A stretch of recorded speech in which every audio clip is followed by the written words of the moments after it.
Hilbrand Wip van Hallem jet daar de finalisten van de Spare Ribs Trophy 2026, dat alle jaren organiseren wordt. Een prestatie die net voor elke niet in Wijlijn is. Vind ik super.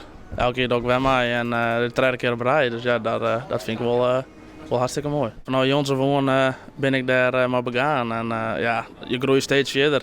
En ja, dat is wel fantastisch dat het zo rent. Hilbrand had geen speciaal wedstrijdrecept. De nomineerde spare ribs liggen gewoon in het skip.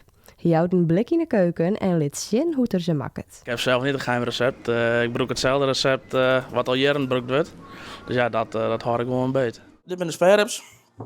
Zo krijgen we ze thuis. Bestel ik ze gewoon van de leverancier. Hier zitten ze nog een vlieskoop.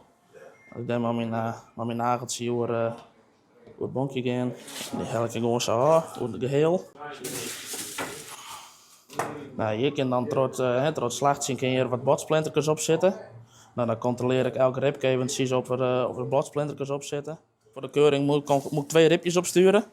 En ik doe er altijd wat meer, ik doe een stuk of 5, 6 maak ik dan. En dan zoek ik de mooiste uit, zeg maar. Nou, en dan snij ik een mooi courant. Nou ja, dan heb je hier een mooie spare rib.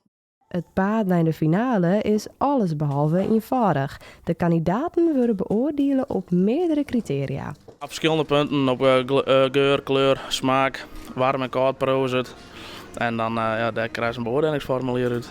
In april maakt de jury de winnaar bekend. Wip hoopt het met zijn spare rib zo heeg mogelijk te eindigen en nog een trofee om zijn sammeling toe te voegen. Ja, ik hoop top 3 natuurlijk. Daar ga je altijd voor, maar ja, dat is al afwachting.